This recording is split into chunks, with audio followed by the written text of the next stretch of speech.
అంటే 3లో ఒకటి అయిపోవాలి నాయన. కాబట్టి సరే ఎంతవరకు అవుతుందో చూద్దాం. ప్రార్థన చేసుకుందాం. మహోన్నతుడ, మహాగణుడ, పరిశుద్ధుడ, మీ పరిశుద్ధమైనటువంటి పాదములకు వందనాలు.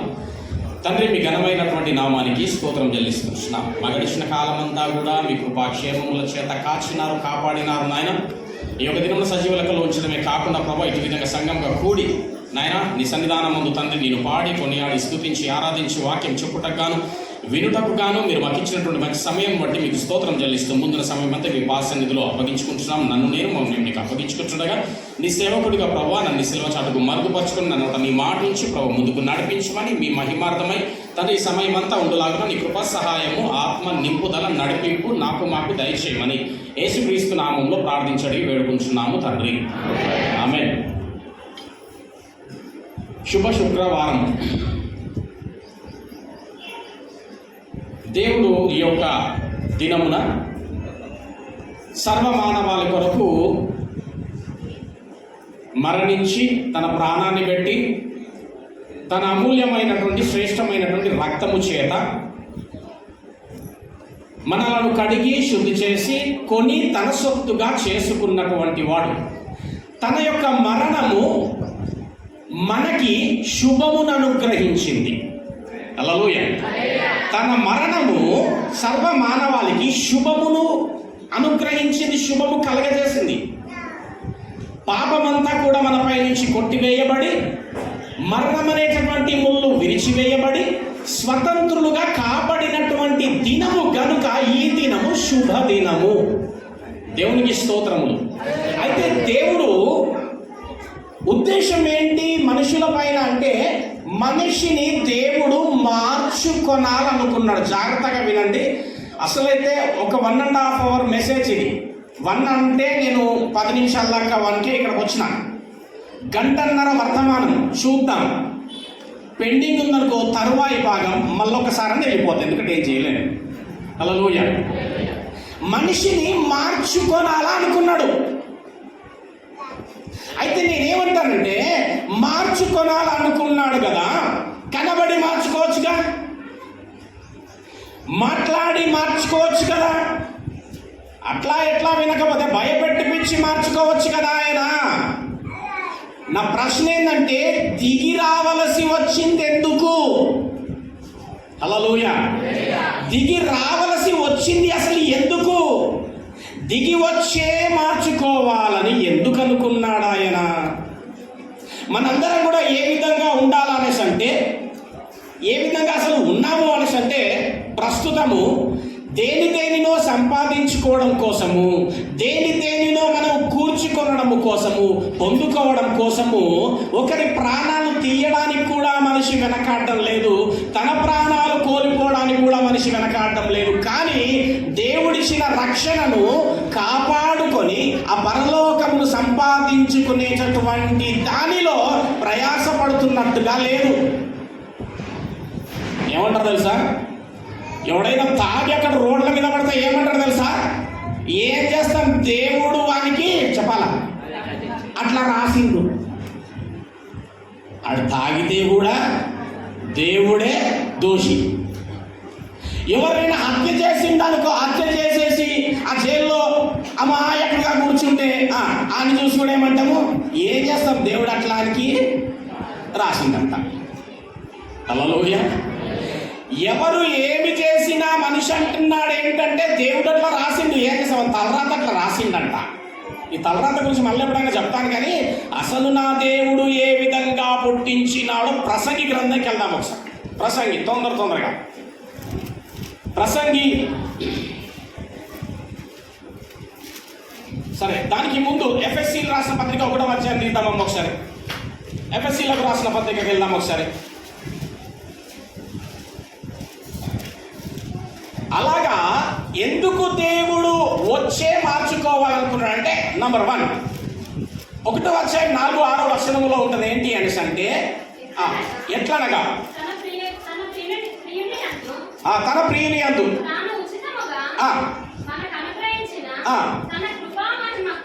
కీర్తి కలుగునట్లు తన తండ్రి యొక్క చిత్త ప్రకారమైన దయా సంకల్పము చొప్పున అండర్లైన్, ఇక్కడ నుంచి అండర్లైన్. ఎందుకు యేసు ప్రభుల వారు వచ్చే మనిషిని మార్చాలనుకున్నాడు అంటే, ఏ తండ్రి అనుకున్నాడంట, నా కుమారుడైనటువంటి యేసు క్రీస్తు ద్వారా మనలందరినీ తనకు కుమారులుగా స్వీకరించాలనుకున్నాడు గనుక. అర్థమైందా కాలేదా? ఎందుకైనా వచ్చే మార్చుకోవాలనుకున్నాడంటే, నా తండ్రి అనుకున్నాడు ఏంటంటే, నా ద్వారా తన పిల్లలందరినీ తనకు కుమారులుగా స్వీకరించదలిచినాడు గనుక నేను వెళ్ళాలా. హల్లెలూయా. ఇది ఎప్పటి ప్రణాళిక తండ్రి అంటే, జగత్తు పునాది వేయబడక మునుపే. దేవునికి స్తోత్రములు. హల్లెలూయా. జగత్తు పునాది వేయబడక మునుపే వచ్చినాడు తండ్రి చిత్తమును నెరవేర్చడానికి. చాలా జాగ్రత్తగా ఈరోజు నేను చెప్పబోయేటటువంటి అంశం ఏదైతే ఉందో, విషయము మీకు తొందరగా మీరు జీర్ణించుకోరేమో అనుకొని క్లుప్తముగా చెప్పడానికి మెల్లగా వెళతాము. హల్లెలూయా. ఆయన తండ్రి చిత్తం నెరవేర్చడానికి దేవుని పిల్లలైనటువంటి మనలందరినీ ఆయనకు కుమారులుగా, తన ద్వారా తనకు కుమారులుగా అప్పగించడానికి ఈయన ఈ లోకం మీదకి వచ్చినాడు. వస్తే ఏం చేసింది ఈ లోకము? నిందించింది, అవునా? వెలివేసింది, పట్టినారు, కొట్టినారు, సిలువకు వేసి కొట్టి ఏం చేసిర్రు? గట్టిగా చెప్పాలి. నేను క్వశ్చన్ అడిగినప్పుడు అయితే గట్టిగా చెప్పాలి, ఏదని చెప్పండి, నో ప్రాబ్లం. చంపేసినారు. ఏమండి? చంపేసినారా? ఆయన చచ్చిపోయినా? మళ్ళీ గట్టి చెప్పండి. షబాష్. యోహాను సువార్త 10వ అధ్యాయం వెళ్దాం ఒకసారి. యోహాను సువార్త 10వ అధ్యాయంకి వెళ్దాం. రైట్. ఈరోజు కొన్ని విషయాలు తెలుసుకోండి. యోహాను సువార్త 10వ అధ్యాయము 18వ వచనం చదవండి ఒకసారి. Hello hello. నా అంతటా ఏంది? ఎవడును అది చప్పట్లు కొట్టండి ఒకసారి. హల్లెలూయా. మీరు అనుకుంటున్నారు నన్ను వాళ్ళు చంపినారని. లేదు. ఎవడును నా ప్రాణము తీసుకోడు, నా అంతటా నేనే దాని పెట్టుచున్నాను. హల్లెలూయా. చాలండి. పట్టినారు, కొట్టినారు, సిలువగా వేసి కొట్టినారు, చంప చూచినారు, కానీ వారి వల్ల కాలే. అంటే దీని అర్థం ఏంటో తెలుసా? అంటే చాటున వచ్చి కత్తితోనే కానీ తుపాకీతోనైనా సరే క్రీస్తును చంపలేరు. నేను ఆలోచన చేసిన అంటే ఏమంటే, కత్తి తీసుకొచ్చి వచ్చి ఆయన అట్లా పొడి చేసినా ఆయన చచ్చుండేవాడు కాదన్నమాట.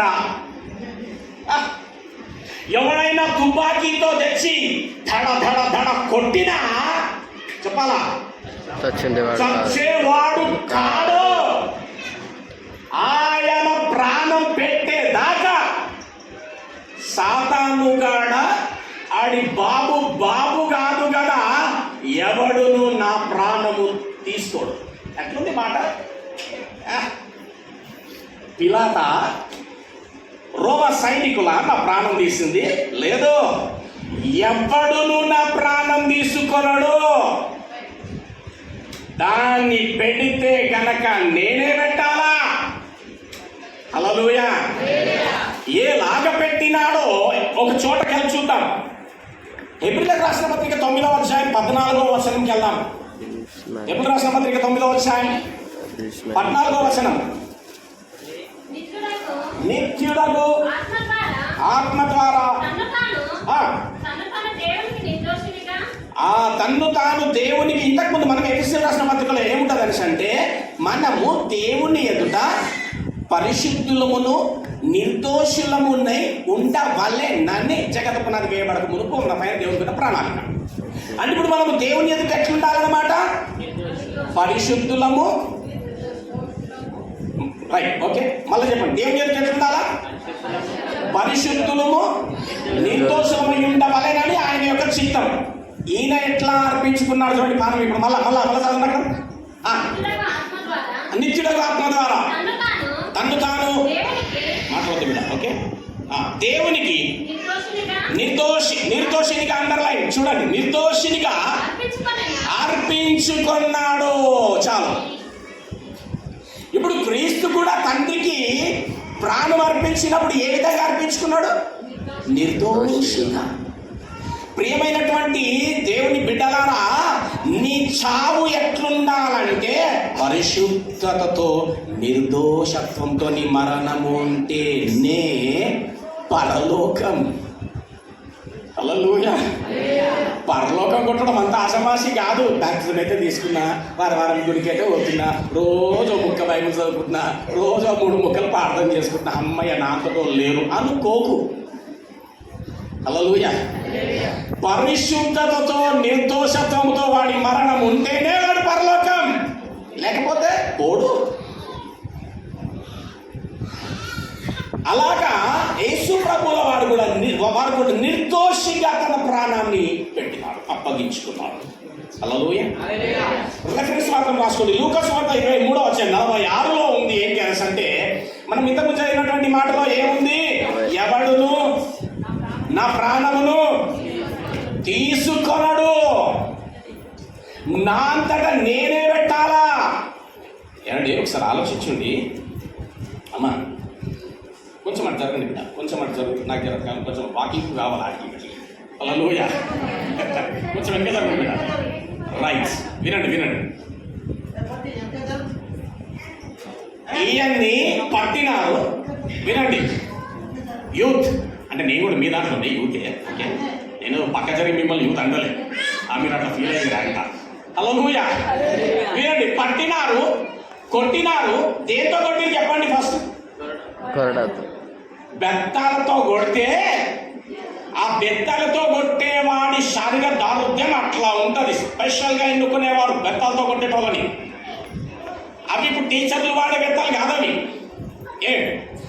కొడుతుంటే తాకగానే చర్మం పగిలిపోయిందంట. రైట్. బెత్తాలతో కొట్టి. నెక్స్ట్ కొరడాలతో. ఆ కొరడాలతో కొడితేనంట మాంసం ముద్దలుగా కింద పడ్డదంట. అంటే అర్థమైంది తెలుసా? తగిలిన చోటనే మళ్ళీ మళ్ళీ మళ్ళీ మళ్ళీ తగులుతూ ఉంది, లాగుతూ ఉన్నారు. శరీరం అంతా ఏం కాబడిందండి? దున్నబడిందంట. పొలములాగా దున్నబడిందంట. ఎక్కడెక్కడ నరాలన్నీ డిస్కనెక్ట్ అయిపోయి కంప్లీట్ రక్తం అంతా కోల్పోతున్నాడు. అంత కొట్టినాక ఏమండి, ఆ యొక్క గొల్గొత పర్వతం మీదకి ఏమండి ఇంచుమించు 2 కిలోమీటర్ల దూరం. శిలువ బరువు ఎంత అని చెప్తున్నారంటే 80 కిలోల నుంచి 150, 180 కిలోల బరువును మోపేటోళ్ళు. ఎవరి శరీర దారుద్యాన్ని బట్టి వారికి అంత బరువును మోపేవాళ్ళు. ఇప్పుడు క్రీస్తుకి ఎంత బరువైన శిలువ మోపి ఉండొచ్చు? 80 నుంచి 180 అంటే 140. లాస్ట్ ఎంతైతే బరువు ఉందో అంత బరువు మోపిరాలి. ఎందుకో తెలుసా? నువ్వు నేను అనుకుంటా శిలువ మీద ఇట్లుండేటోడు కాదాయన. ఆశానుభావుడు యూదుడు, మంచి శరీర దారుణ్యం క్రీస్తుది. అంత బరువును గొల్గొత పర్వతం మీద ఇట్లా ఉండేదండి. ఇట్లా ఇట్లా ఇట్లా ఎక్కుతూ వెళ్ళాల. ఎవరి వలన అవుతుందా? అంత కొడితే అక్కడ ఉన్న దగ్గర ఏమవుతాడు? వాడు స్పృహ తప్పి పడిపోయి చచ్చిపోతాడు. ఎందుకు అంత కొట్టినా, ముళ్ళ కిరీటం పెట్టినా, ఆ మార్గపుండ అంతా కొడుతున్నా ఎందుకు చావలేడు చెప్పండి? ఎవడును నా ప్రాణం తీసుకోడు. హల్లెలూయా. కొట్టడమే కాదు, ఈ శరీరాన్ని ఇంకా పొడిచి చీల్చేసినా కానీ ప్రాణం పోయేది కాదు. చంప చూసినారు కానీ చచ్చిపోలేదు. గుర్తుపెట్టుకోండి. ఆ యొక్క గెత్సేమనే తోటకి పట్టుకోవడానికి వచ్చినారు కదా. ఆయన్ని పట్టుకోనికి వచ్చినప్పుడు తనంతట తాను దొరికిందా, వీళ్ళు దొరికించుకొని పట్టుకొని పోయినరా? తానే దొరికింది. మీరు ఎవరిని వెతుకుచున్నారు? మేము నజరేయుడైనటువంటి క్రీస్తుని వెతుకుచున్నాం. నేనే ఆ క్రీస్తును. హల్లెలూయా. ఎందుకు ఎందుకు ఎందుకు అప్పగించుకున్నాడు తెలుసా? ఎందుకు దొరికినాడు తెలుసా? ప్రాణం పెట్టవలసిన గడియ వచ్చింది. హల్లెలూయా. ఏమండి, ఏమంటాడంటే, ఎరా బాబు, నువ్వు కొట్టినంత మాత్రాన నేను చస్తాననుకున్నావా? దైవ కుమారుడని ఇక్కడ. హల్లెలూయా.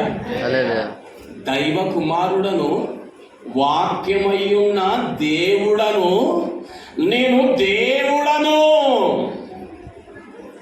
ఇది నాకు మాట. దేవుణ్ణి ఒక మనిషి చంపేస్తే దేవుడు ఎట్లేదండి? ఇంకా దేవుణ్ణి మనిషి చంపేస్తాడా అండి? అదే అక్కడ రాసింది, నన్ను ఎవ్వడిని కూడా నా ప్రాణం తీసుకున్నాడు. దేవునికి స్తోత్రములు, హల్లెలూయా.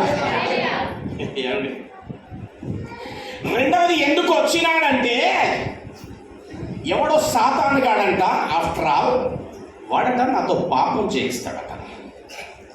వెళ్తా అని రావడానికి గల కారణం, ఏ సాతానుడా ఎంతమందినో పడేసిండొచ్చు. సాతాను ఏం చేసిండు తెలుసా? ఒక్కరిని వదలకుండా ప్రతి ఒక్కడితో పాపం చేయించిండు వాడు. క్రీస్తు అన్నాడంట, సాతానుడా నువ్వు ఎవరితోనైనా పాపం చేయించవచ్చు, కానీ నాతో మాత్రం నువ్వు పాపము చేయించలేవు. నా తండ్రి ఒక మాట అన్నాడు నీతో ఒకసారి, ఏమన్నాడు తెలుసా? నీ సంతానమునకును స్త్రీ సంతానమునకును వైరం. స్త్రీ యందు పుట్టినవాడు. ఇప్పుడు వైరం, యుద్ధం జరగాల వాడితో. వాడట నాతో పాపం చేయిస్తాడట. వచ్చినాడు. వాడు ఏమంటాడు తెలుసా? సాతాను గాడు, ఏమయ్యా నీ పిల్లల్ని పడేయాలంటే మూడు ఆయుధాలు ఉన్నాయి, అంతే, 3 చాలు. తండ్రి, కుమార, పరిశుద్ధాత్మ ఎలాగో నా దగ్గర ఒక 3 ఉన్నాయి. ఏంటో తెలుసా? ఒకడికంట చిక్కుడుగా కూర పెట్టిందంట, కథం అవుట్, క్లీన్ బోల్డ్. చిక్కుడుగా కూర. నాకైతే అసలు ఆ కూర అంటే ఎట్లా అనిపిస్తుంది? చిక్కుడుగా కూర పెట్టింది, కథం అవుట్. ఎవరు? ఏశావు. హల్లెలూయా. ఒక్కోటికి అట్లా ఏరేసింది, ఇట్లా 30 వెళ్ళిదాన్ని, అంతే, అవుట్. హల్లెలూయా, అవుట్. యూదా ఒకరికే అట్లా స్త్రీని చూపించిందంట, స్త్రీని, కథం అవుట్. దావీదు గారు 3 ఆయుధాలు నా దగ్గర, ఏమయ్యా నీ పిల్లల్ని పడాలంటే 3 చాలు. నేత్రాశ, శరీరాశ, ఈ 3 చాలు కేవలం పడేనికి. హల్లెలూయా. క్రీస్తు అన్నాడట, ఎవరినైనా పడేసినావేమో కానీ నన్ను పడేయలేవు సాతానుడా అని. వచ్చినాడు, పాపుల మధ్యనే బ్రతికినాడు, కానీ పాపం చెయ్యకుండా బ్రతికినాడు. దేవునికి స్తోత్రం, హల్లెలూయా. పాపము చెయ్యకుండా బ్రతికినాడు. ఆ శిలువ పైన మరణించి సాతానుతో అన్న మాట ఏందో తెలుసా? ఏ సాతానా, ఓ మరణమా, నీ ముళ్ళెక్కడా? చెప్పండి కొట్టుడు ఒకసారి, హల్లెలూయా. క్రీస్తు శిలువ పైన చనిపోయినప్పుడు చెప్పినటువంటి సాతానుతో చెప్పిన మాట, ఏయ్ అపవాది, ఓ మరణమా నీ ముళ్ళెక్కడా? దేవునికి స్తోత్రం, హల్లెలూయా. మరణమా నీ విజయం ఎక్కడా? వినండి, ఏ ధర్మ శాసనమైతే దేవుని బిడ్డల పైన రాసి ఉందో ఆ ధర్మశాస్త్రాన్ని ఏ అపవాది నేను కొట్టేస్తా అని వచ్చినాడు. శిలువ పైన మరణించినాడు. ఆ మరణములో మనుషుల పైన మరణ శాసనముగా వ్రాయబడిన ఆ ధర్మశాస్త్రాన్ని కొట్టేసినాడు. హల్లెలూయా. అందుకే ఈ దినం శుభదినం, శుభ శుక్రవారము. హల్లెలూయా. ఎట్లా కొట్టేసినాడు చూద్దామా? కొలసీలకు రాసిన పత్రిక వెళ్దాం ఒకసారి. కొలసీలకు రాసిన పత్రిక, కొలసీలకు రాసిన పత్రిక. ఈ టైం ఒకటి ఆగనే ఆగదు, టైం కావాలనుకున్నప్పుడు. కొలసీలకు రాసిన పత్రిక 2వ అధ్యాయం. అన్న నీతో సపరేట్గా నేను మాట్లాడాలి మళ్ళీ తర్వాత, మనం మీటింగ్ పెట్టుకున్నాం. 2వ అధ్యాయం 15వ వచనం.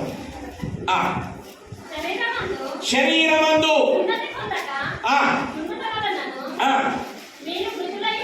మీరు మృతులై ఉన్నప్పుడు దేవుడు, బాగా వినండమ్మా, దేవుడు వ్రాత రూపకమైన ఆజ్ఞల వలన మన మీద, వ్రాత రూపకమైన ఆజ్ఞల వలన మన మీద రుణముగాను మనకు విరోధముగాను ఉండిన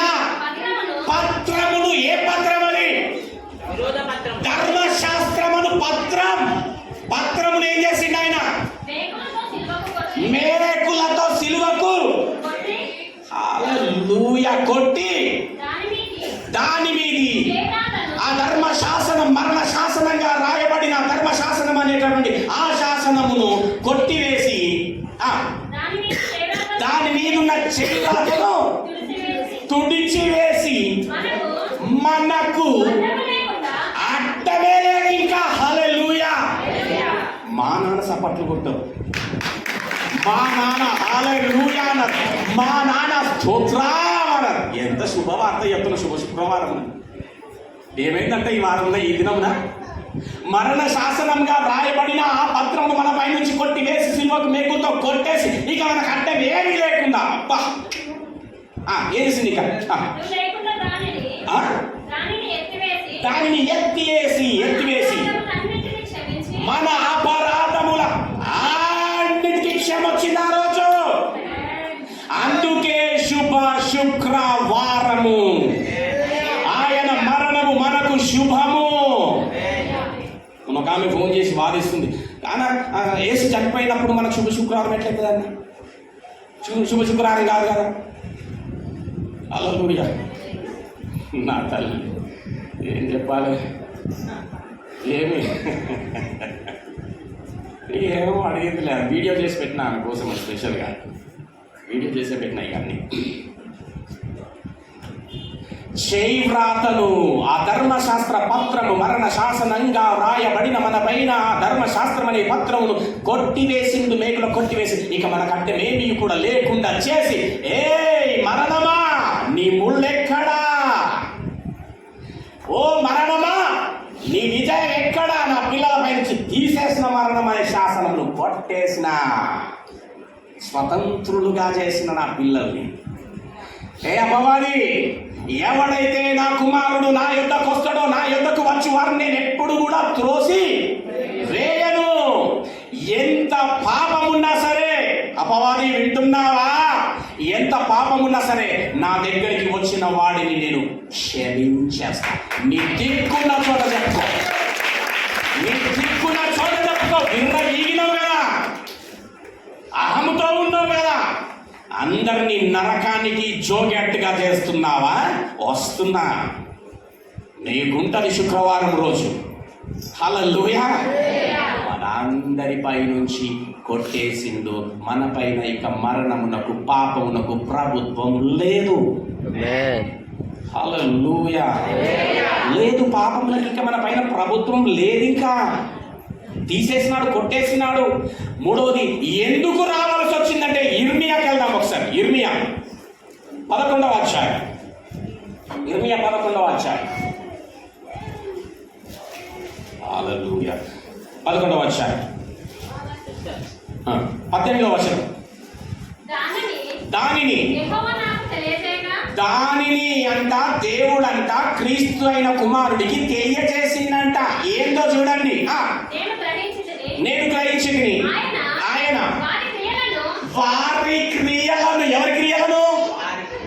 ఎవరి క్రియలను? అదే ఎవరు వారంటారు? మనమే. హల్లెలూయా. అదిగో మిన్నగాడి యొద్ద ఈ క్రియ ఉంది, అదిగో ఇక్కడ ఫలానా వాడి యొద్ద ఒక క్రియ ఉంది, ఇదిగో ఈ అమ్మ దగ్గర ఒక క్రియ ఉంది. పాపము వాళ్ళ దగ్గర పాపం, వీళ్ళ దగ్గర పాపం, వాళ్ళ దగ్గర దోషం, అంతా పాపములో పడి దొంగ ఊపిలో కొట్టుకపోతున్నారని మన క్రియలనంట క్రీస్తుకు చూపించినాడట. ఎప్పుడో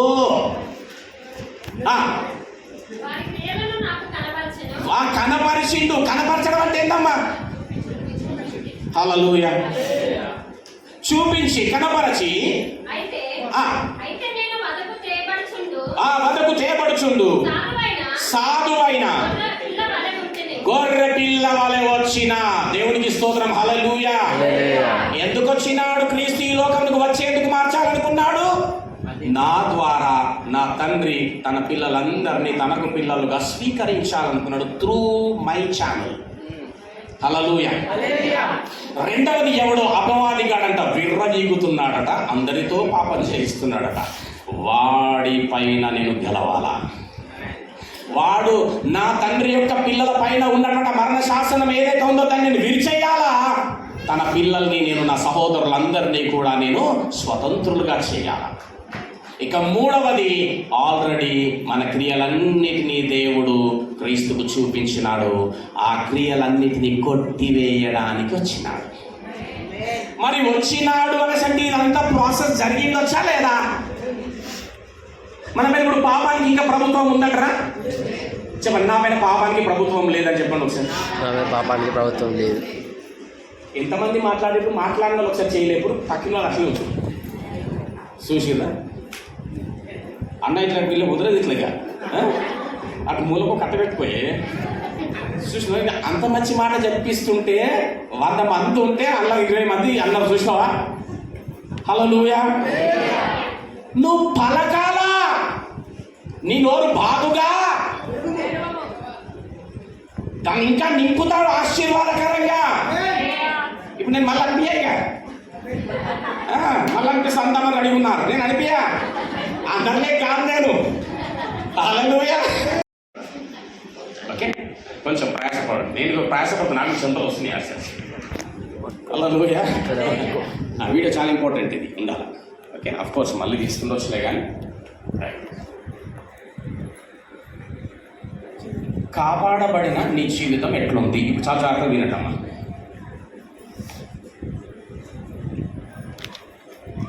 దేవుడు నంబర్ 1, విశ్వాస జీవితాన్ని జీవిస్తున్నారా? చెప్పాలా? ఓకే. దేవుడు అనుగ్రహించినటువంటి ఆ పరలోక రాజ్యమును స్వతంత్రించుకొనుటకు ఏమైనా ప్రయాసపడుతున్నావా? విశ్వాస జీవితాన్ని జీవిస్తున్నావా? ఆ విశ్వాస్యతను నువ్వు కాపాడుకొనగలుగుతున్నావా? నీకు ఇచ్చినటువంటి ఆ రక్షణను నువ్వు, ఇవన్నీ నీకు ప్రశ్నలు. మీరు ఒకవేళ చెప్పితే చెప్పొచ్చు, లేకపోతే నీలో నీవు ప్రశ్నకు జవాబు వేసుకుంటే నీవే జవాబుదారు, జవాబు వేసుకోవచ్చు. రైట్. ఆ రక్షణను కాపాడుకునేటటువంటి వాడవుగా ఉన్నావా? ఏమండి? నంబర్ 3, పరిశుద్ధుడవైనావా?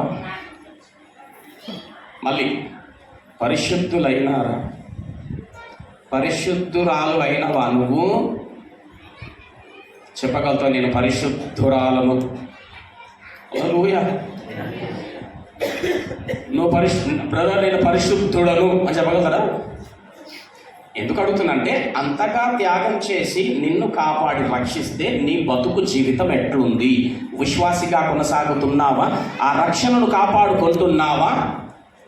పరిశుద్ధుడవుగా పరిశుద్ధురాలుగా అయినావా? పరిశుద్ధురాలువా నువ్వు? ఏం నాయన పరిశుద్ధులా మీరు? నువ్వు పరిశుద్ధునివా? మంచి అర్థం చేసుకోండి. ఓకే, లేపు ఇప్పుడు నిలబెట్టి నువ్వు పరిశుద్ధునివా అంటే సమాధానం ఏమో. హల్లెలూయా. నంబర్ 4, వినండి, అభ్యంతర పడకండి, చాలా జాగ్రత్తగా వినండి వాక్యం. మనిషిగానే ఉన్నావా? దైవంగా మారినావా? మనిషిగా ఉన్నావా? దైవం అయిపోయినావా? ఏ బ్రదర్ సిస్టర్స్, పరిశుద్ధురాలు అయినావా? విశ్వాసం ఓకే, రక్షణను కాపాడుకునే ప్రయత్నం చేస్తున్నావు ఓకే, పరిశుద్ధురాలు? ఎందుకంటే నా ప్రభు ఏం చెప్పి, నేను పరిశుద్ధుడు మీరును అయినవా? పరిశుద్ధులమైనవా? మనిషిగానే ఉన్నావా? దేవుడిగా మారినావా? ఇది చాలా కఠినంగా ఉంది మాట ఇప్పుడు కదా, చాలా కఠినంగా ఉంది. మొదట చెప్పినాను, ఇట్టి విధంగా దేవుడు ఎన్నుకొని ఏర్పాటు చేసుకుంటే ఎవడు తాగిపడి చచ్చినా, ఎవడు ఏ విధమైన వికృతమైన కార్యం చేసినా, ఎవడు ఏ విధమైనటువంటి తత్వముతో ఉన్నా, మనిషికి దేవుడు వాడికి అట్లా రాసిండు, రాత ఏం చేస్తాడనేసరికి వాడు ఇంకా మీరు అడుగుతుంది. ఎందుకంటే ఇప్పుడు నేను ఏం చేసినా ఎవరు జాబితాలోకి పోతుంది? దేవుని. హల్లెలూయా. ఇప్పుడు తీద్దాం, ప్రసంగి తీద్దాం. నా దేవుడు ఎట్లా పుట్టించింది అనేది చూద్దాం. ప్రసంగి 7వ అధ్యాయం బిడ్డ, ఫాస్ట్. ప్రసంగి 7వ అధ్యాయం 29వ వచనం చూడండి ఒకసారి. ఇట్లాగా ఇష్టానుసారంగా బతుకుతూ ఒకటి సంపాదించుకోవడం కోసం, ఒకదాన్ని పొందుకోవడం కోసం, ఎదుటి వాడిని చంపడానికైనా వీడు చావడానికైనా లెక్క చేయట్లే. కానీ అదే ఇంత త్యాగం చేసి దేవుడు అనుగ్రహించిన రక్షణతో పరలోకాన్ని సంపాదించుకునేటటువంటి వాడుగా మాత్రం లేడు. వాడు ఎట్లా బతికినా మీదిగా ఏమంటున్నారంటే దేవుడు ఎట్లా రాసిండు రాతనంట. అసలు నా దేవుడు ఎట్లా పుట్టించిండో చూడండి ఇప్పుడు ఇక్కడ. ఇది ఒకటి మాత్రం నేను కనుగొంటిని. మహాజ్ఞాని చెప్తున్నాడు ఇక్కడ, మామూలు మనిషి చెప్పట్లే. ఆయన కనుగొన్నాడు, ఇది ఒకటి మాత్రం నేను కనుగొంటిని, వినండి, ఎవరైనా ఇప్పటి నుంచి దేవుడు అట్లెందుకు పుట్టించిండు, మరి వీడు ఇట్లా చేస్తుంటే దేవుడు కదా పుట్టించిండు, దేవునికి తెలియదా, దేవుడు అట్లా ఆమెను అట్లెందుకు పుట్టించిండు అంటే ఈ సమాధానం చెప్పండి. ఏందంటే దేవుడు నరులను, అదే నా దేవుడు నరులను ఎట్లా పుట్టించినంటే ఒక్కొక్క తీరు పుట్టించలే, నరులను యథార్థవంతులుగా పుట్టించెను. హల్లెలూయా. ఎట్లా పుట్టించాడు దేవుడు అందరినీ? ఏది వాడి యథార్థత? ఎక్కడ నీ యథార్థత? ఏమైందంటే అవును యథార్థత ఏమైంది మరి నాలో ఒకటి నుంచి చదవండి. కానీ దేవుడు నరులను యథార్థవంతులుగా పుట్టించిండు. కానీ అక్కడ ఏం జరిగిందంటే వివిధమైన తంత్రములు కల్పించు కొని ఉన్నారు. దేవుడు బాగానే పుట్టించిందన్న, కానీ వాడే వివిధమైన తంత్రములు, ఇట్లా చేసేస్తా అట్లా చేసేస్తా, ఏం కానీ ఒక్కసారి తాగేస్తా, ఏం కానీ ఒక్కసారి పొడిచేస్తా, ఏం కానీ ఒక్కసారి దోచేస్తా. హల్లెలూయా. నా దేవుడు అట్లా పుట్టించలే, యథార్థవంతులుగా పుట్టించిండు. కానీ మనుష్యుడు వివిధ తంత్రములను కల్పించుకున్నాడు. వాడు ఆడు తంత్రములు కల్పించుకుంటే మళ్ళీ ఏమంటాడు దేవుడు వాళ్ళకి ఎట్లా రాసిండు రాదంటావా? హల్లెలూయా. నా దేవుడు న్యాయవంతుడు, నీతిమంతుడు. దేవునికి స్తోత్రం. హల్లెలూయా. ఎంతగా మార్చాలనుకున్నాడు యథార్థవంతులుగా పుట్టించి అంటే ఎఫెసీలకు రాసిన పత్రిక. ఇక్కడ నుంచి చాలా కామ్గా వినండి, ఎవరు ఆత్రపడకండి, ఎవరు తొందరపడకండి. రైట్. ఎఫెసీలకు రాసిన పత్రిక 4వ అధ్యాయం. కాబట్టి ప్రియమైనటువంటి వారలారా, నిన్ను దేవుడు చెప్పండి ఒకసారి, దేవుడు నన్ను యథార్థవంతులుగా పుట్టించిండు అనండి. దేవుడు నన్ను యథార్థవంతులుగా పుట్టించిండు. పక్కలకు చెప్పండి, నువ్వు యథార్థవంతురాలుగా ఉండువు గాక. నువ్వు యథార్థవంతురాలుగా, నేను యథార్థవంతునిగా ఉందును గాక. అసలు గాక కూడా వద్దు, నేను యథార్థవంతురాలుగా ఉందును, నేను యథార్థవంతులుగా ఉండును. నిజమే. ఆమేన్. హల్లెలూయా. యథార్థత ఉండాలా, ప్రేమ ఉండాలా, హల్లెలూయా, కనికరం ఉండాలా, హల్లెలూయా. నిన్ను వాళ్ళని పొరుగువాన్ని ప్రేమించు. ఎదుటోరికి ఏదైనా కీడు జరిగితే అది నీకు జరిగినట్టుగా ఉండాలా. ఎదుటివాడు బాధపడితే అది నీకు బాధగా ఉండాలా, ఆ బాధ నీదిగా ఉండాలా. దేవుడు యథార్థవంతులుగా పుట్టించి ఎంతగా మనిషిని మార్చాలనుకున్నాడు అనేసి అంటే మొదట అడిగిన ప్రశ్నలన్నీ గుర్తున్నాయిగా. విశ్వాసివేనా? రక్షణను కాపాడుకుంటున్నావా? పరిశుద్ధురాలవైనావా? పరిశుద్ధునివైనావా? ఏమండి? దేవుడు మనిషిగానే ఉన్నావా? దైవమైనావా? బాపురే, ఏమన్నావు? దేవుడు అంటే ఏమన్నావు? హల్లెలూయా. చదవండి, ఇప్పుడు చదువుదామా. 4వ అధ్యాయం 13వ వచనం గమనించండి. ఎఫెసీయులకు రాసిన పత్రిక. బాగినండి. పరిశుద్ధులు సంపూర్ణులగునట్లు, చాలా కదా వినండి. పరిశుద్ధులు సంపూర్ణులగునట్లు అంటే అర్థమైంది, పరిశుద్ధులు సంపూర్ణులు కావాలా. అంతేనమ్మా? కరెక్టేనా? పరిశుద్ధులు సంపూర్ణులగునట్లు, సంపూర్ణులు కావాలా అంతేనా అర్థం? నేను అడుగుతున్నా, పరిశుద్ధులేని మరి ఎక్కడున్నారు? హల్లెలూయా. దేవుడు ఎంతగా మార్చాలనుకున్నాడంటే పరిశుద్ధులను సంపూర్ణులుగా మార్చాలనుకున్నాడు. అడుగుతున్నా, పరిశుద్ధుడు ఎక్కడుండు మరి? ఎవరు పరిశుద్ధుడు మరి? చెప్పండి. పరిశుద్ధుడు నువ్వు బ్రదర్? పరిశుద్ధుడువా అన్నలు, నాయనలు, అమ్మలు పరిశుద్ధులా మీరు? నేను పరిశుద్ధుని, నేను పరిశుద్ధురాలిని. అమ్మలు, అక్కలు, చెల్లెళ్ళు, ముందర దాకా వస్తే చెల్లెళ్ళు పరిశుద్ధులేనా? మరి పరిశుద్ధులు సంపూర్ణులు కావాలంటుండు. ఇప్పుడు పరిశుద్ధులు సంపూర్ణులగునట్లు అన్నాడంటే పరిశుద్ధులు ఎక్కడన్నా ఉన్నట్టేనా లేనట్ట? ఉన్నట్టే. రైట్. ఎక్కడున్నారో చూద్దామా మరి? చూద్దామా? పరిశుద్ధులు సంపూర్ణులగునట్లు అన్నాడంటే పరిశుద్ధులు ఎక్కడో ఉన్నారు. ఇక్కడ కానీ ఉన్నారా? ఏమండి, ఇక్కడ కానీ ఉన్నారా పరిశుద్ధులు? చెప్పండి ఒకసారి వింటా. దేవుడికి స్తోత్రం. ఏమి ఎంత చక్కగా చెప్పిండ్రో. అదే 2వ అధ్యాయం దేవుని ఎఫెసీయులకు రాసిన పత్రిక. ఎవరి పరిశుద్ధులు చూద్దాం మరి. ఓకేనా అమ్మ? అందరికి అర్థమవుతుంది కదా. ఇక్కడ దేవుని ఉద్దేశం ఏంటంటే మనిషిని ఎంతగా మార్చాలనుకుంటే పరిశుద్ధులను సంపూర్ణులుగా మార్చాలనుకున్నాడు. పరిశుద్ధులు సంపూర్ణులగునట్లు అన్నాడంటే ఎక్కడో పరిశుద్ధులు ఉన్నారు. ఆ పరిశుద్ధులు సంపూర్ణులు కావాలా అనుకుంటున్నాడు ఆయన. ఇప్పుడు పరిశుద్ధులు ఎక్కడ ఉన్నారు? 2వ అధ్యాయం 19వ వచనం. కాబట్టి మంచిగా కాబట్టి నువ్వు కూడా ఒక మైక్ పట్టుకుంది అమ్మ లేదా?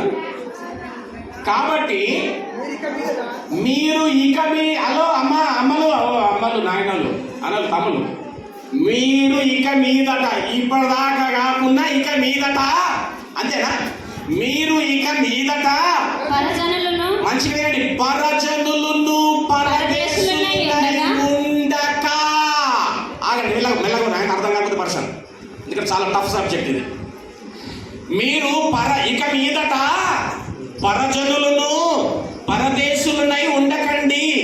ఓకే, మీరు ఇక మీదట పరజనులను పరదేశులనై ఉండక పరిశుద్ధులతో ఏక పట్టణస్థులను మళ్ళీ అంటున్నా, మీరు పరజనులను పరదేశులనై ఉండక పరిశుద్ధులతో ఏక పట్టణస్థులు, అంటే పరిశుద్ధులకు ఒక పట్టణం ఉందంట.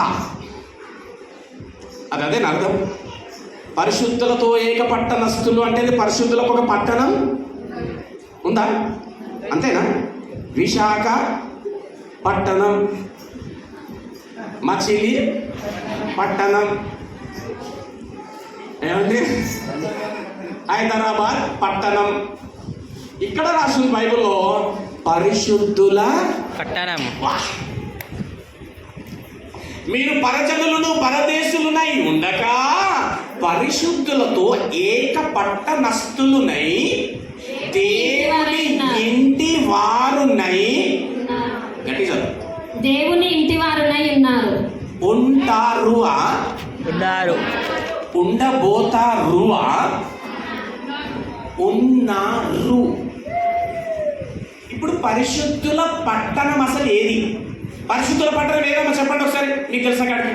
పరిశుద్ధులు ఎక్కడ పరిశుద్ధుల పట్టణం చెప్పండి, గట్టి చెప్పండి. ఏడిది మరి పరలోకం? చెప్పండి, తెలిసిన కాడ చెప్పండి. ఏడిది మరి పరలోకం? హల్లెలూయా. సంఘమే పరలోకము, సంఘమే పరలోకము అంటే ఇప్పుడు ఏమంటున్నాడు? ఇప్పుడు అర్థమైతే చూడండి. మీరు ఇక మీదట, చదవకమని చదువుతున్నా, మీరు ఇక మీదట పరజనులను పరదేశులునై ఉండక పరిశుద్ధులతో ఏక పట్టణస్థులునై దేవుని ఇంటి వారునై మీరు ఉన్నారు.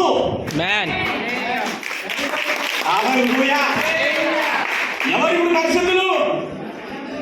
ఎవరెవరైతే క్రీస్తును నమ్మి ఆయన రక్తము ద్వారా కడగబడి కొనబడినారో వారందరూ కూడా పరిశుద్ధులు. ఈ పరిశుద్ధులందరినీ పట్టణముగా చేర్చినాడు పరలోక రాజ్యములో. ఆ పరలోక రాజ్యమే సంఘము. అంటే సంఘములో చేర్చబడిన ప్రతి ఒక్కరూ, గట్టి చెప్పండి, మళ్ళీ చెప్పండి, మళ్ళీ చెప్పండి, మనము పరిశుద్ధులము. హల్లెలూయా. పరిశుద్ధులున్న ఏక పట్టణస్థులై ఉన్నారు. డిసైడ్ చేసేసింది అంతే. ఉంటారు కాదు, ఉన్నారు. చెప్పండి, నేను పరిశుద్ధురాలని చెప్పండి.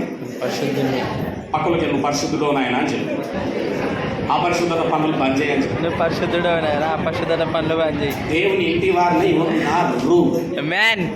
పరిశుద్ధులతో ఏక పట్టణంలో ఉన్నారు. ఇది పట్టణం, ఇది పరలోక రాజ్య పట్టణానికి సాదృశ్యం, ఇది పరలోకం ఇదే. హల్లెలూయా. అయితే చెప్తున్నా బాగానే అర్థమవుతుందా? ఇప్పుడు ఎఫెసీయులకు రాసిన పత్రికలో ఏమన్నాడు ఆయన? పోకండి, ఇప్పుడే పోకండి. పరిశుద్ధులు సంపూర్ణులగున్నట్లు. రైట్. ఇప్పుడు ఒక విషయం ఏం తెలిసింది? మీరు పరిశుద్ధులా? పరిశుద్ధులేనా? పరిశుద్ధుని రక్తము చేత కడగబడిన నేను పరిశుద్ధులను ఎట్లా కాను సంఘములో చేర్చబడిన ఏక పట్టణంలో ఉన్న నేను. హల్లెలూయా. ఇప్పుడు పరిశుద్ధుడవు పరిశుద్ధురాలవైన నువ్వే దేవుడు మార్చాలనుకునే సిస్టమ్. నువ్వు సంపూర్ణతలోనికి వెళ్ళిపోవాలి. నువ్వు ఇప్పుడు సంపూర్ణుడు కావాలా? సంపూర్ణతకి ఇంకొక నిర్వచనం పరిపూర్ణత. పరిపూర్ణమైన వాడా, పరిపూర్ణమైన వాడా, పరిపూర్ణమైన వాడా, పరిపూర్ణమైన వాడా, పరిపూర్ణమైన వాడా, పరిపూర్ణమైన వాడా, పరిపూర్ణమైన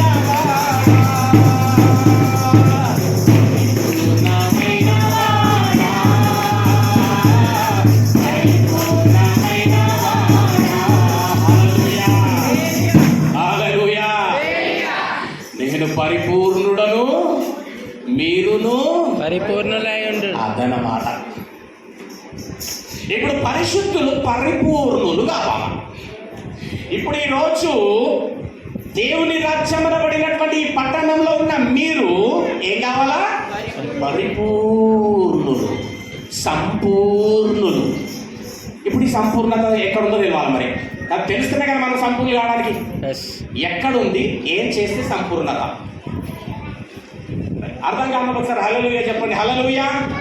కానీ నేను మళ్ళీ చెప్పా, ఎందుకంటే చాలా చక్కగా అర్థమయ్యేది చెప్తున్నాను. కొలస్సీయులకు రాసిన పత్రిక 2వ అధ్యాయం. ఈ సర్వ సంపూర్ణత ఎక్కడితో చూడండి అమ్మా. అమ్మ అందరికి అర్థమైంది కదా? పెద్దమ్మలు చీరల మీద కూర్చున్నారు, అమ్మమ్మలు మా అమ్మమ్మలు లేకున్నారు మీరు. రైట్. పరిశుద్ధులు సంపూర్ణులు కావాలి దేవుడి యొక్క ఉద్దేశం. అంటే ఇప్పుడు సంపూర్ణతను ఇవ్వాలంటే ప్రాసెస్ చూడండి. నంబర్ 1, నమ్మాలా దేవుణ్ణి, బాప్తిజం తీసుకోవాలా. రైట్. క్రీస్తు రక్తం ద్వారా కడగబడి నీతిమంతులమై పరిశుద్ధుల జాబితాల్లోనికి చేర్చబడి మనందరము పరిశుద్ధులమైన మనము సంపూర్ణులమైపోవాలి. ఇప్పుడు ఈ సంపూర్ణత ఎక్కడుంది? రైట్. మాట్లాడతాం, ఊరు మాట్లాడతాం, లేకపోతే అర్థం కాదు. ఇది 9వ వచనం చదవమ్మా. 2:9 కొలస్సీ 2:9. ఏలయనగా దైవత్వం యొక్క, కొంచెం దూరం పెట్టమ్మా మైక్. చదువు, పర్లేదు, దూరం పెట్టి చదువు. దైవత్వం యొక్క, మంచి వినండి, ఇక్కడ అర్థం కావాలి మీకు. దైవత్వము యొక్క సర్వ పరిపూర్ణత, దైవత్వం యొక్క సర్వ పరిపూర్ణత శరీరముగా క్రీస్తునందు నివసించుచున్నది. రైట్. ఇప్పుడు సర్వ పరిపూర్ణత అంటే ఏంటి? సంపూర్ణత. రైట్. సర్వ పరిపూర్ణత, పరిపూర్ణత అన్న సంపూర్ణత అన్న ఒకటే. ఇప్పుడు ఇది ఎక్కడుంది అంటే దైవత్వము యొక్క సర్వ పరిపూర్ణతనంట. బాగినండమ్మా. దైవత్వము యొక్క సర్వ పరిపూర్ణత అంటే ఇప్పుడు సర్వ పరిపూర్ణత అంటే ఏంది?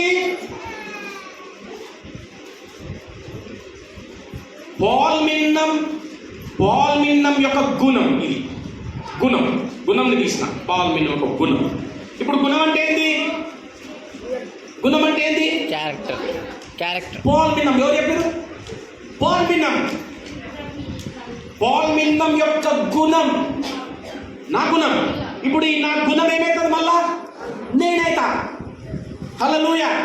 ఇప్పుడండి దైవత్వము యొక్క సర్వ సంపూర్ణతనా?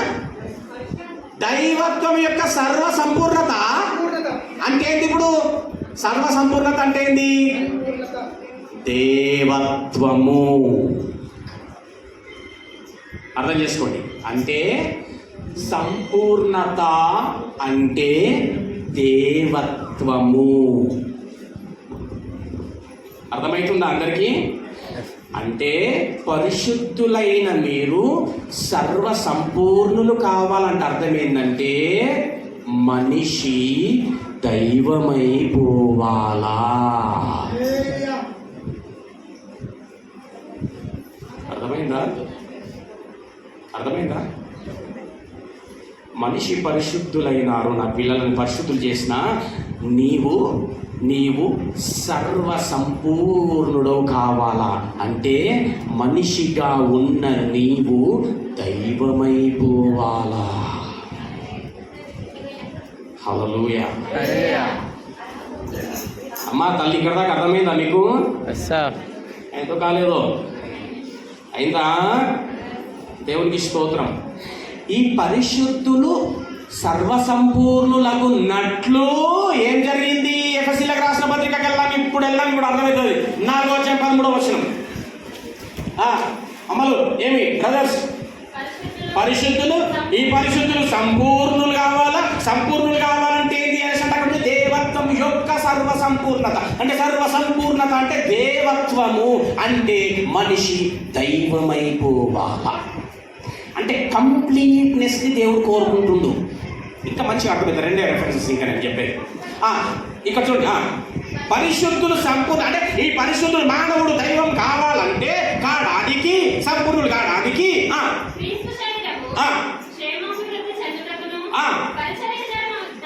పరిచర్య ధర్మం జరిగించుటకును ఆయన కొందరిని చూడు లెక్క పెట్టండి, అపోస్తులు గాను, ప్రవక్తలు గాను, సువార్తికులు గాను, కొందరి కాపరులు గాను, ఉపదేశకులు గాను నియమించి. ఎందుకు నియమించింది వీళ్ళని? పరిశుద్ధులు సంపూర్ణులు కావడానికి వీళ్ళని నియమించింది. ఈ 5 ఏం చేస్తారమ్మా? ప్రవక్త ఏం చేస్తాడు? బోధిస్తాడు వాక్యం. హల్లెలూయా. అవునా? అపోస్తలుడు ఏం చేస్తాడు? వాక్యం. అంతేనా? యాజకుడు ఏం చేస్తాడు? వాక్యం. అంటే అర్థమేందో తెలుసా బ్రదర్? అట్లా సర్వసంపూర్ణులు దైవం అవుతారా అంటే అవుతారు. ఎలాగవుతారంటే అది వాక్యముతో సాధ్యము. హల్లెలూయా. ఈ 5 కేటగిరీలను నియమించి బోధించడం మొదలుపెట్టిండు. వీళ్ళ నుంచి మానవులను, పరిశుద్ధులను దైవాలుగా మార్చడానికి. దేనితోనైతే మనిషి మార్చబడతాడో దానినే పక్కన పెట్టేసినారు. అదే వాక్యం. ఎవరి జీవితాల్లో వాక్యం లేదు కనుక సంపూర్ణతలోనికి వెళ్ళలేకపోతా ఉన్నారు. హల్లెలూయా. రైట్. ఇప్పుడు ఆ ప్రశ్న, మనిషిగానే ఉన్నావా దైవంగా మారినావా? ఇప్పుడు కొంచెం అర్థమైంది.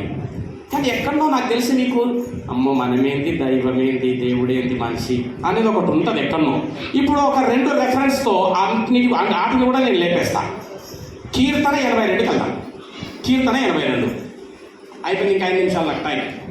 కీర్తన 82 మొదటి వచనం చూడండి.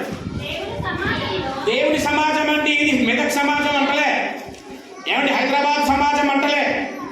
హలో, దేవుని సమాజంలో దేవుడు ఎక్కడ నిలిచిందంటమ్మా?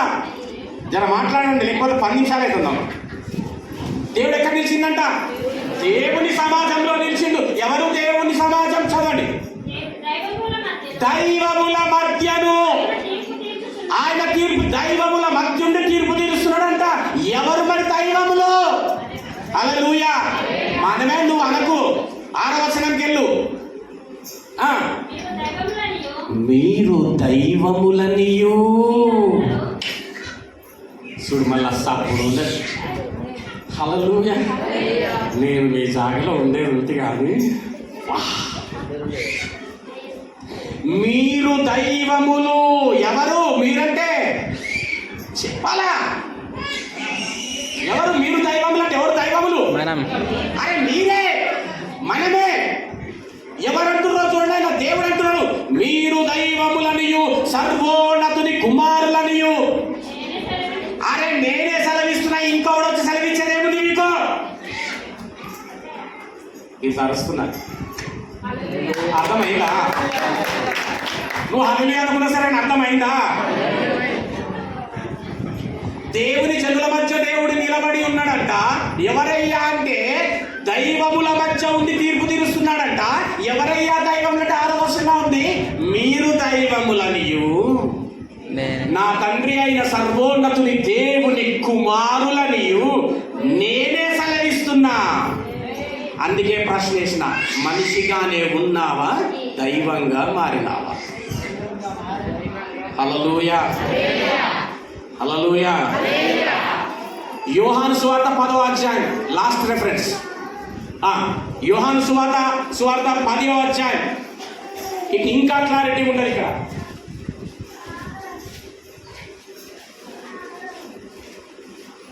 డైరెక్ట్గా మనం దేవుళ్ళం కావాలి. సరేనమ్మా, అందరూ దేవుళ్ళు అయిపోర్రి అంటే ఓ బాగా ఎత్తునమయ్య అంటుంటున్నారు. అందుకే మొదటికే వచ్చిన హల్లెలూయా. మెల్లగా నీరు పోసి దున్ని నాటేసి ఐరు వేసి మెల్లగా కాపాడుకుంటూ పెంచుకుంటూ వస్తుంది ఇప్పుడు దీన్ని. హల్లెలూయా. మీరు దైవములనియు.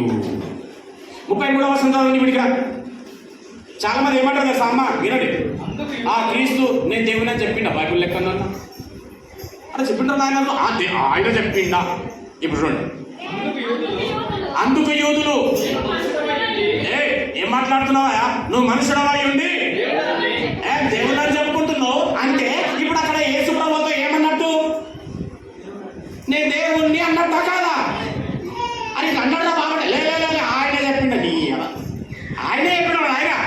ఆయన చెప్పినందుకే వీళ్ళు అంటున్నారు నీవు మనుషుడవై ఉండి దైవం అని దేవుడు అని ఎలా చెప్పుచున్నావు, నువ్వు దైవ దూషణ చేస్తున్నావు అంటే అప్పుడు అక్కడ యేసు ప్రభువు వాళ్ళతో ఏమన్నాడంటే నేను దేవుణ్ణి అన్నాడు ఆయన. అంటే వాళ్ళ మాట ఏం చేసిరో తెలుసా, రాళ్లతో గొట్ట చూసిరు ఆయన్ని. ఆ తర్వాత ఆ వచనాలు అన్ని కింద చదవండి. నెక్స్ట్ చదవమ్మా, కంటిన్యూ చేయి తొందరగా.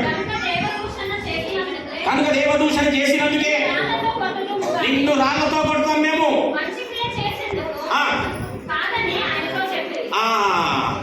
ఏమన్నారంట, దేవుడు అని చెప్పుకుంటున్నాను. అంతేందుకు నువ్వు ఇప్పుడు మెదకు అటో ఇటో పోయి నేను దైవమును అను కొడితే మళ్ళీ ఇట్లా పడుతూ లేకపోతే హాస్పిటల్ అంతేనా కాదా? అవి అక్కడ అదే జరిగింది. నేను దేవుడు ఆయన అంటే ఏం మాట్లాడుతున్నావు, మనిషి పై దేవుడు అంటావు. ఇప్పుడు నేనంటున్నా దేవుడు సేవకుడిగా నా దేవుడు సెలవిచ్చిండు మీరు దైవాలు అంతే. ఎవరు చెప్పినా ఏం లేదు, దైవత్వంలోనికి పోవాలని దేవుడు కోరిక. ఇప్పుడు అక్కడ సమాధానం ఏం చెప్తాం చూడండి, రాళ్ళతో మేము కొడతాం మిమ్మల్ని అన్నట్టు. అరే నాయన నేనే కాదరా బాబు దేవుణ్ణి మీరు దైవములని నేను అంటినని మీ ధర్మశాస్త్రంలో రాయబడి ఉండలేదా? ఏం చదవలే అంటుండ ఆయన. మీరు చాలు మీరు దైవములని నేను అంటినని మీ ధర్మశాస్త్రం అందు రాయబడి ఉండలేదా? ఏడా ఏడా ఏడా ఇప్పుడు చదివిన కాడ కీర్తన 82 అది గుర్తు చేస్తున్నాడు అక్కడ ఆయన. ఇప్పుడు నాయన మీరు దైవములని నేనంటినని మీ ధర్మశాస్త్రం ముందు రాయబడి ఉండలేదా బాబు? దైవాన్ని అంటే నన్ను గుర్తున్నారు, మీరు దైవములు. నా యొక్క చిత్తం ఏంటంటే మీరందరూ దైవత్వంలోకి రావాలా. హల్లెలూయా. ఈ శుభ శుక్రవార దినమున నువ్వు తెలుసుకుంటుంది ఏంటంటే దేవుడు నిన్ను సర్వ సంపూర్ణుడు కావాలని. హల్లెలూయా. దైవంగా మారిపోవాలంటే దైవత్వం మనలోనికి వచ్చేయాలా. కానీ అందరు ఎట్లున్నారు, దయ్యాల్లాగా. ఓర్వలేని గుణం, అసూయ, ఎప్పుడు మనసున్న గుణ నడుస్తూనే ఉంటుంది. గురుసుడు ఈ ఓగా నాడు కనబడ నాడి మీద గుర్తు ఇది చూడాలి. లక్ష్మణ్ కనబడ ఈయన సాంబలాగా ఇదైతే రాజుగాడు వచ్చింది ఈమెనే కరెక్ట్ అయినట్టు. దయ్యం లక్షణాలు అంటారండి. కానీ దేవుడు ఏం కోరుకుంటుందంటే దైవాలు కండి బిడ్డ, దయ్య వేషాలు వేయకండి. ఏమమ్మా అవునా? ఎట్లా దైవమైనా తెలుసా? ఎవరికన్నారు మనల్ని? దేవుడు. 100వ కీర్తనలో యోహాను మొదటి పత్రికలో ఉంటే 3వ అధ్యాయంలో దేవుని పిల్లలం అంటే మనం ఎవరికి పుట్టినాము చెప్పండి? దేవునికి పుట్టినామమ్మ రాస్తుంది. ఏం సంకోచించకండి. ఇప్పుడు నీ ఇంటి ముందర నీ ఇంట్లో వచ్చేసి పిల్లలు పెడితే టైగర్ టైగర్ అంటావా? ఏమంటావు? పిల్లలు పెడితే పుసి పుసి అంటావు. జూలో పోగానే సింహం పిల్లలు పెడితే ఏ పుసి పుసి అంటావా? మరి నేను దైవం కూడితే నన్ను ఏమనాలా? హల్లెలూయా. అసలు చేసింది ఎట్లా అయినా? ఏం మాట్లాడుతున్నారు? మన పోలిక చొప్పున మన స్వరూపమందు నరుణ్ణి చెయ్యాలి. ఆ స్వరూపాన్ని ఎక్కడ కోల్పోయినాడంటే, అందరూ పాపము చేసి దేవుడు అనుగ్రహించు మహిమను పొందలేకపోతున్నారు. ఆ మహిమనే దైవము. హల్లెలూయా. దైవాలుగా మారతారా? దయ్యోలుగానే ఉంటారా? మ్యాన్ ఏమండి? శుభ శుక్రవార దినమున దేవుడు కలగజేసిన విమోచన రక్షణ పాత్రను చేత పట్టుకొని పరిశుద్ధుల జాబితాల్లో చేర్చబడిన నీవు సర్వ సంపూర్ణురాలవైపోవాలా. హల్లెలూయా. ఈ మెసేజ్ నీ జీవితకాలం అంతా జ్ఞాపకం ఉండాలి. ఎక్కడైనా నువ్వు చూడగానే మూతి దింపేసాం రాదు, అబ్బో నేను తిప్పదు కదా, అనుకోవాలా? ఏమి వాళ్ళని చూడగానే ముఖం వికారం అవుతుంది, ఇట్లా అబ్బో నేను దైవాన్ని కదా అనుకోవాలా. హల్లెలూయా. చెప్తారా మేము దైవాలుగా మారతామని? చెప్పండి ఒకసారి. ఆమేన్. హల్లెలూయా. హల్లెలూయా. దేవుడికి కృప, అట్టి ఆత్మ నింపుదల, నడిపింపు మనందరికీ దయచేయును గాక. అందుకే ఇది శుభ శుక్రవారము. దేవుడికి స్తోత్రం కలుగును గాక.